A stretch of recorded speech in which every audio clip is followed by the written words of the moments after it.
Ramina madam వాళ్ళ పాప video ఒకసారి ఉందా? ఒకసారి హ్యాపీ బర్త్డే అమ్మ చెప్దాం, ప్లస్ ఏమని అడిగింది. Good morning. Good morning. Good morning all leaders. Good morning. నా పేరు, నా టెస్ట్ మనీ నేను చెప్పాను. నాకు ఎన్ని ఎదుర్కొన్నాయో అది మాత్రం చెప్తాను, ఎప్పుడు చెప్పాను నేను. చెప్పొచ్చా సార్? నాకు ఏమైనా గురుగారు ఉంటే భయం అవుతుందా? లేకపోతే గంట మాట్లాడతాం మీటింగ్లో. ఎవరికోసం 2 నిమిషాలు అంటారు కాబట్టి నాకు కూడా భయం అవుతుంది. Good morning.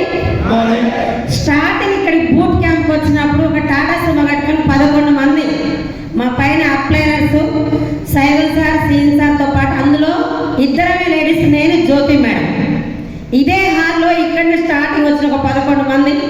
నేను ఈరోజు సక్సెస్ తీసుకోవడానికి కారణం నా గ్రేట్ పైన అప్లైనర్స్, నా కింద డౌన్ లైన్స్కి వాళ్ళందరూ కూడా నేను 3 తరాలు రుణపడి ఉంటాను. చాలా మంది నన్ను మీటింగ్, నాకు ఈ ప్లాట్ఫామ్ పరిచయం చేసింది పాండు సారు. నేను కూడా ఎమ్మటి రాలేదు. 3 నెలలు సతాయించి బస్సు ఆపకుండా పోతే ఒక రోజు వచ్చిన కొత్తపేటలో మన మహాగురు గారు ఎంఎస్ సార్, పాండు సార్ ఉన్నారు. ప్రొడక్ట్ తీసుకొని వచ్చిన, ఎందుకంటే నన్ను బస్సు ఆపుతాడు అని తెచ్చి ఒక ప్రోడక్ట్ కూడా తెచ్చి బయట పెట్టినా. బయట పెట్టినాక ఫ్లోర్ లిక్విడ్ ఉంటుంది, ఐడియా ఉందా? అది నేనేమనుకున్నా అంటే స్కూల్లో మా మేడం బట్టలు జాడిచ్చేది కంఫర్ట్ అంట. నేను బాటిల్ అయిపోయినాక బట్టలు జాడిచ్చిన, ఎందుకంటే మీటింగ్స్ రాక ప్రోడక్ట్ దేనికి పని చేస్తో నాకు తెలియదు. సార్ మీటింగ్ రండి రండి అన్నారు. సార్ బట్టలు జాడిచ్చేది అయిపోయింది అంటే, ఎక్కడుంది మేడం బట్టలు జాడంటే, బండ దొరుకుతుంది మేడం మీరు అని చెప్పింది. ఇదే జ్యోతి మేడం, అక్క అందుకనే మీటింగ్లకు రావాలి అన్నారు. మీటింగ్లకు వచ్చిన జనాన్ని తీసుకొచ్చి మీటింగ్లో కూర్చోబెట్టేది. మీటింగ్ అన్నాడు వినకపోయేది. పెద్ద ఫోన్ కాదు, వాట్సాప్ ఏం ఓపెన్ చేయకుండా నాకేందన్నట్టు బయట ఉండేది. బ్రాంచ్ అయిపోతే చాలక్క చెప్పుకోసమని పాండు సార్, జ్యోతి మేడం చెప్పేది. సైడ్ పాయింట్ ఇదేది చెప్పలే. డబల్ పీ వచ్చింది, జనాన్ని తీసుకురావడం, ఆటో తీసుకురావడం, కూర్చోబెట్టడం. గతంలో బ్రాంచ్ అయిపోయినావు, ఇక తెల్లారి నీకు సన్మానం ఉంటుంది ఎంజాల్లో, నీకు చెప్పుకొస్తుంది అక్క అని చెప్పింది. Branch post వేసిరు. సీన్ సార్కి, నాకు, పాండు సార్, అది సైదుల్ సార్కి ఒకటే రోజు సన్మానం జరిగింది, ముగ్గురికి. అప్పుడు పాండు సార్ స్టార్ డైరెక్టర్ అయిండు. ఆడికి పోయినాక నా కింద 16% 12% ఉందని ఆ నెల చెక్కు 16 నాకు చెక్కు రాలే. కింద ఎవరున్నారో నాకు తెలియదు, ఎందుకంటే మీటింగ్లకు వచ్చి బయట తిరుగుతున్నాం, బిజినెస్ ప్లాన్ తెలియదు. తర్వాత పాండు సార్ ఏమన్నా మేడం సైడ్ వేసుకోవాలంటారు. జ్యోతిని అడిగితే నాకు కూడా తెలియదు అక్క, ఏం సైడ్ అయ్యో మనకు తెలియదు అన్న. సైడ్ ఏంటి సార్, ఒక్కసారి బ్రాంచ్ అయితే చెక్ వస్తుంది కదా అన్న. లేదు మేడం 1800 సైడ్ వేసుకోవాలంటారు. ఓ అమ్మ ఇది నా వల్ల కాదు, ఎవరు రావట్లేదని కూర్చున్నా. సైడ్ ఏం తెలియదు. తర్వాత ఒక 3-4 నెలల తర్వాత ఎల్గోపి వస్తుంది, కానీ నాకు మాత్రం సైడ్ లేదు, రూపాయి రావట్లేదు. నా వల్ల కాదు, ఇది నేను కాను అన్నా.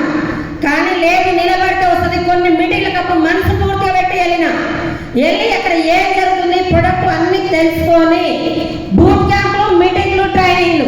ఎందుకంటే నాకున్న సబ్జెక్ట్ ఏమీ తెలియదు. నాకు ఒకటే ఇందులో 3 కనెక్ట్ అయింది. 3 జనరేషన్. నీ స్కూల్లో 15 సంవత్సరాలు చేస్తున్నా, మా అంటే నా వయసుగా 10 సంవత్సరాలు చేసినాక నా సర్వీస్ అయిపోతుంది. మరి అప్పుడు నా మేడం నన్ను ఇచ్చుకుంటుందా? నాకు 3 జనరేషన్ ఒకటే కనెక్ట్ అయింది. వెస్టర్న్లో సార్లు మేడాలు అందరు 1,00,000 తీసుకున్నా పర్వాలేదు, నాకు 20,000 వస్తే చాలు, నేను ఏం చెయ్యాలన్నా. మీటింగ్లో రండి, జనాన్ని కూర్చోబెట్టమన్నారు. 6 నెలలు చెక్కు రావట్లే. ఇంట్లో నుంచి బ్యాగ్ తీసుకొని బయటకు పోతే, అమ్మలక్క మేము ఆల్రెడీ పోయి వచ్చినాం, ఇలాంటి మస్తు చూసినాం, నీకేం పనిపాటు లేదు, నువ్వు మీటింగ్లకు గుంటూరు అక్కడిక్కడ పోతున్నావు, వచ్చే డబ్బులు నీ కిరాయిలకే సరిపోతుంది అని చెప్తున్నారు. ఎవరు సపోర్ట్ లేదు, ఇంట్లో ఎవరు లేరు. నేను భయపడి ఎవరికైనా వెస్టర్న్ బిజినెస్ చేసినప్పుడు చెప్పకపోయేది. స్టేటస్ పెడతానికి పెద్ద ఫోన్ లేదు. అలా ఎవరు చెప్పడం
అవుతుందన్న.